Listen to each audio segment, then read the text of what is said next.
Hey guys, so in my videos I often get asked, what's the best micro out there? And it's a really hard question to answer, and it's kind of actually frustrating to get that question because there's no context as to what they mean by the best. So, are they looking for the best flight time, the best performance in terms of power? What is it that they're looking for? Are they looking for a 2-inch micro, a 2.5-inch micro, something smaller than 2 inches? I can't answer that question in any really realistic, useful way without more context. So I think that for this video, I'm going to sort of establish a framework for not necessarily what's the best, but maybe what are some of the things you should not do or not look for in either a build kit or a ready to fly. And I have this right here. This is the Lantean 90L. This is a ready to fly, and I'm actually going to be showing this as an example of some things to watch out for and avoid. And it's kind of an interesting story about this one. But, like for example, I often get asked, well, what's the best? And then I'll say, well, are you looking for the best flight time? And here's an example here I haven't even brought on my channel yet. I probably won't unless people start asking a million questions, but I don't think anyone will. This is just an experiment here, based off of a Dave Woods video. This is the guy from Picnic Wads. He wanted to know what would be the most efficient on 2S in terms of prop size and kV motor, and he found that the 1103 10,000 kV motor and this 66 millimeter gem fan prop provided the most thrust and the longest flight time, the most efficiency. And so I built this to sort of experiment and see how this would fly. This is just the KT100 frame with those components, 6 amp ESC. I think it's got just a Pico BLX type board in there, nothing fancy. And he was correct. It's pretty fast in terms of straight line speed. It's got pretty good flight times. I was flying this around on a 300 milliamp hour 2S. Pretty long time, like close to 4 minutes, just kind of zooming around a park. But this isn't very good for acro, like doing flips and rolls and like split S's, that kind of stuff. I didn't really like flying that way. Flying just kind of cruising around the park was great. And so, when you try and answer that question, what's the best? Well, this is not the best for acro, in my opinion. It's probably the best for long flight times. But this is just an example of one area that it could be good at. I don't think that there's going to be one micro that's going to be good in all areas. So establishing that, let me talk about this guy here. So this is an interesting story. This is their product from Banggood, and it initially came out on their site, and I requested to review it because the specs look really interesting. It had, let's see here, I'll just show it to you because I think that this is actually the one that's not on their website now. But there are a few videos out on this model, and I don't know what happened to it exactly because it got transformed or taken off the market or whatever. I'm not exactly sure, but you cannot buy this model anywhere as far as I can tell in this form. And the original specs called for a 2 millimeter bottom plate. I think it has a 1.5 millimeter top plate. It's a pretty beefy frame, pretty strong. There aren't any holes in the arms like on the Aurora 100. It spins 2-inch props, and it's got some pretty good motors. These are 1104 7500 kV motors. These DYS props suck, and it's got these prop guards on here, which I think is really retarded. I just don't like prop guards on 2-inch or larger micros that run on 2S. They just fly too fast and they're too heavy. Even the DYS-Elf, that's less than 2 inches, that's still too fast. And it's too heavy to recover because as the prop size decreases, as you see on the DYS-Elf, even on 2S, throttle management is actually rather difficult because it's so heavy and you don't have the immediate thrust available to you right away. Even with the tiny 10,000 kV motors, it's just difficult to manage the power. And then on these larger 2-inch props, they just get too much straight line. It's just too fast going in a straight line to really fly around indoors unless you got a really, really large house. And I know that Nick Burns, he did a micro indoor sort of like roundup, and he had a lot of these like kind of in the 2-inch range with prop guards, and he's got a larger house, and he seems to fly those nice in his house, and he likes to fly fast in the house. That's not for me. Personally, I'd prefer something like the Dust X58, the 1S brushless, or the Tiny Whip even, the 6mm motor, brushed. It's the speed's more manageable, and less likely to destroy stuff in your house. I mean, I was flying around, what was it, the Jumper X86, that green one with it had the same 2-inch props and the same 1104 7500 kV motors with the really beefy prop guards, and I wrecked stuff in my house because I kept crashing into things, and the thing was, pretty beefy and had a lot of mass, and it would take stuff out. So that's just, one thing that I personally, if you're going to be going for an indoor flyer, I would say go for a 1S brushless or 1S brushed, and something lighter in the 20 to 30 gram range. These things are, without the battery, are going to be in the 60 to 70 gram range or more, and with the battery you're going well over 100, and if you hit anything in your house at a pretty good clip with one of these, you will probably knock it over and wreck it, which is what I did. And personally, for me, I think that for these 2-inch micros with these bigger motors, they're definitely for outside flight. These can go really fast, and they're more fun to fly outside when you have more space. You can do it's just more fun overall, in my opinion, because of the speed. Now that being said, they totally screwed up this model by putting a micro low seat connector here on the back. These 1104 motors, I think, on a 2-inch prop would actually be better on a XT30, and actually on my AR Fun 90 I switched it from a JST to an XT30. I didn't see that much difference on 2S, but I saw a bigger difference on 3S, and with this guy you could definitely run this on 3S on the 1104 7500 kV motor with a 2-inch prop, in which case you'll definitely need an XT30. Now I think this Lantean, when it was originally spec, came out with a 20 amp ESC, but then they changed the specs on all of these. So this is kind of the whole point of my story, is that this landscape is changing so fast. The parts are changing so fast. So they come out with a design, and they're like, okay, or concept, and then like, okay, we're gonna make something like an indoor flyer, and with the micro low seat, it's not gonna have that much power, so I guess it'll be a little slower. So they kind of like put this together, and then they realize that the whole landscape of the micros are changing so fast that this thing probably wouldn't sell, and that's probably why they changed it. So let me just show you what happened.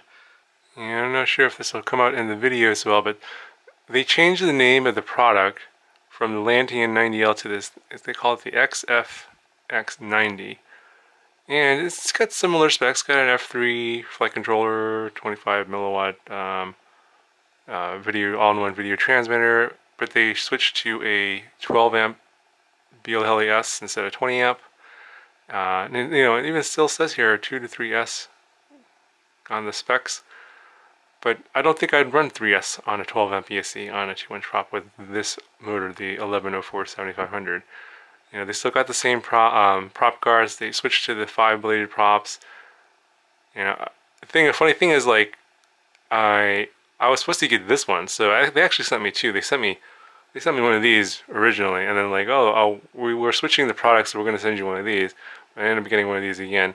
So for one thing, don't order this because you don't know. I don't know what you're going to get. So, but I'm just using this as an example of what's going on and why things are changing so rapidly. Even these guys are making their ready to flies. They can't keep up. It's just the wild west right now.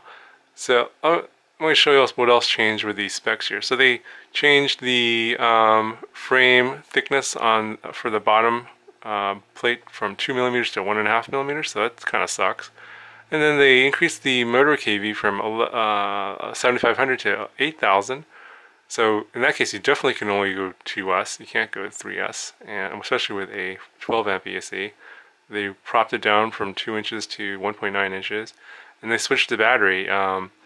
Here they're saying, oh, we're going to give you an XT30 and a 2S 450, which is really suited for like more performance, I suppose, on 2S. So they're really targeting this for 2S, not 3S, even though they're saying 3S here.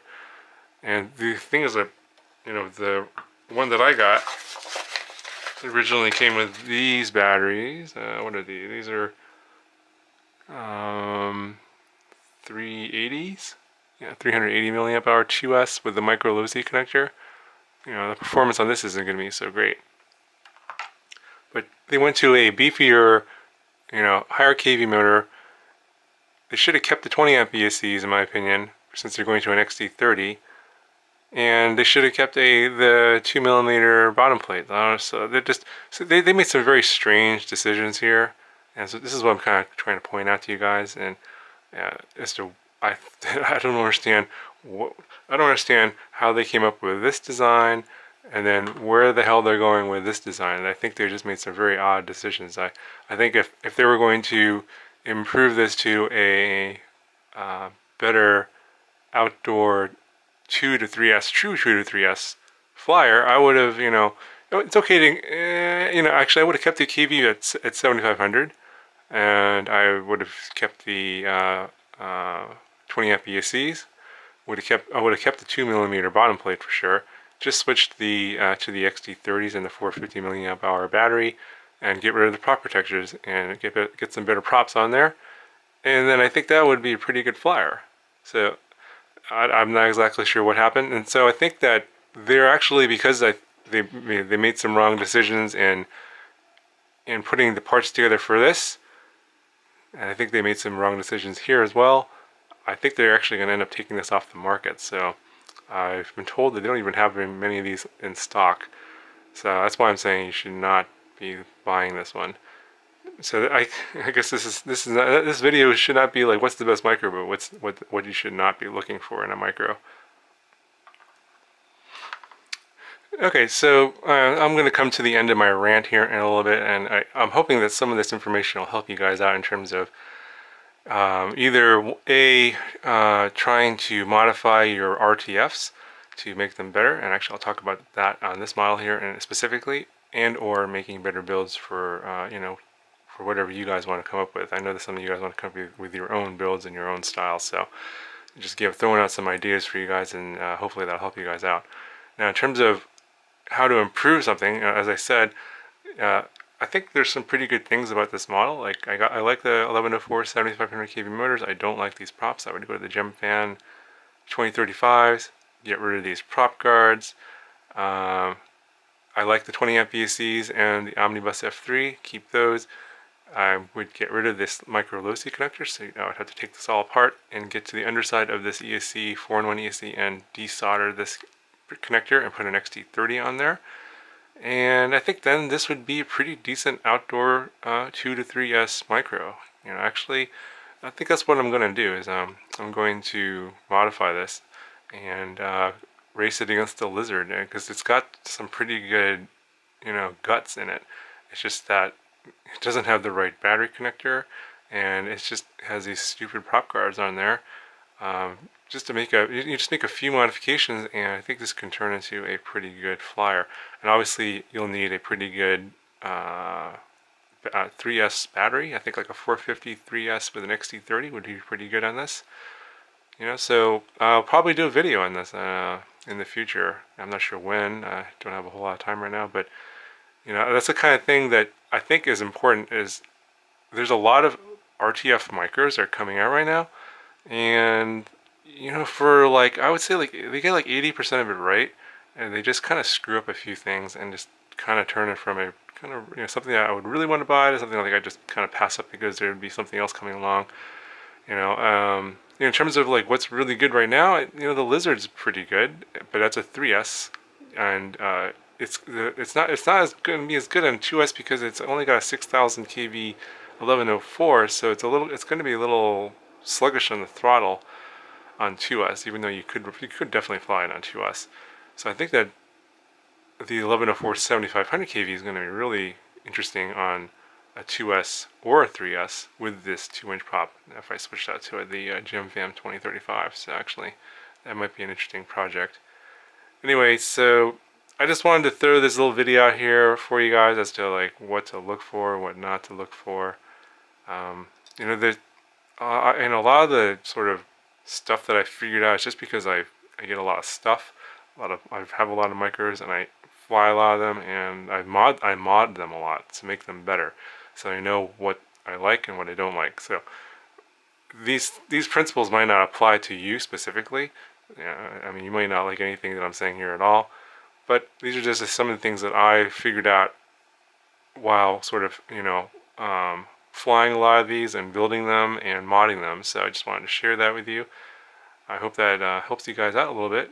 And in terms of, what's the best, please let me know what you mean in terms of the context of that question.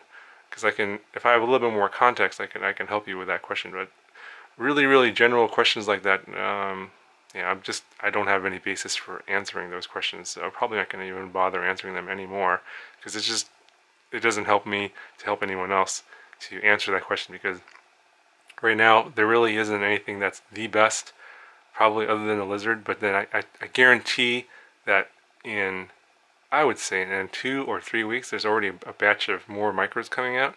That's going to change. Something better will come along, because they're constantly learning from their mistakes, the manufacturers.